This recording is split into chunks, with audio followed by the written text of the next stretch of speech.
Jones. On the Democratic side, Fox News is not calling this race. Clinton's camp claiming victory after a near 50-50 split with Senator Bernie Sanders. Officials in Iowa calling it the closest Democratic race in history. Senator Sanders late last night says he is not given in just yet on this race.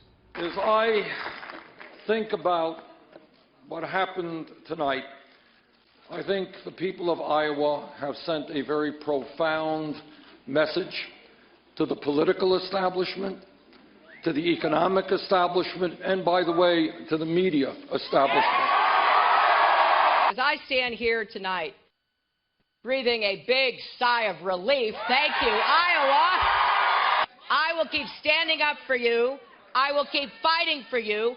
I will always work to achieve the America that I believe in, where the promise of that dream that we hold out to our children and our grandchildren never fades, but inspires generations to come.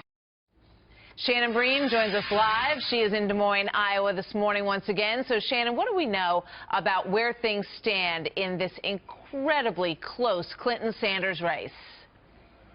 Well, Martha, as you all said, the Democratic Party here is saying it is the closest in history. They're not officially calling it yet because there are still, get this, 2.28 delegates to be decided, so it is razor thin. The former Senator and Secretary of State Hillary Clinton does maintain a slight edge. She has claimed victory, but it's not exactly in the books just yet, and she's now traveling on to New Hampshire, where the picture is much different for her than it was here. Bernie Sanders, the senator from Vermont, has arrived there already. Here's what he had to say this morning. He's sounding very positive. Thank you so much. As you know, we just got in from Iowa, where we astounded the world.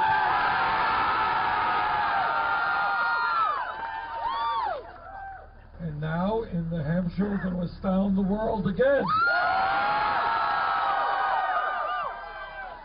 I think our vision for America. And as you know, the average of Real Clear Politics recent polling there, Bernie Sanders is up solidly by double digits. In the most recent poll, it was by more than 30 points. So it's going to be a tough battle there for Mrs. Clinton going into that election next. Martha. Well, the GOP candidates already on the ground there as well, and we have seen what a difference 1 week can make in these races, so they're not letting any grass grow under their feet there, Shannon.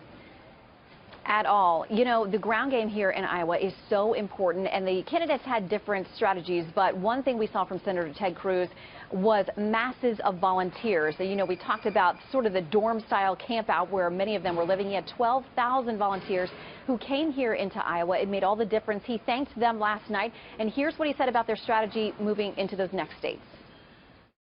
The same thing as what we did in Iowa is what we're doing in New Hampshire, South Carolina, Nevada, and all across the country. We are answering the questions of the men and women in New Hampshire.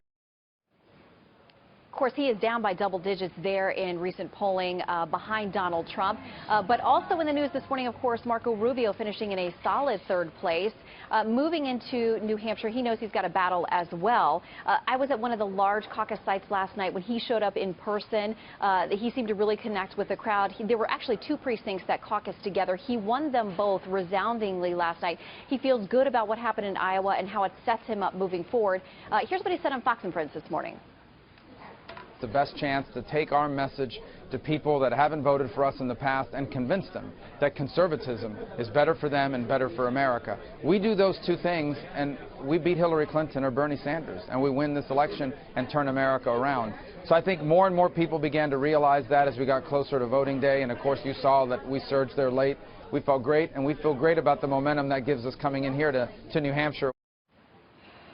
And of course, Martha, as you know, New Hampshire is a much different voting base. The polling has been much different there, so it could be a totally different game when those results come in just a few days from now. That's for sure. And a week to go between now and then, and a lot can change in that time, as we've said. Shannon, thanks.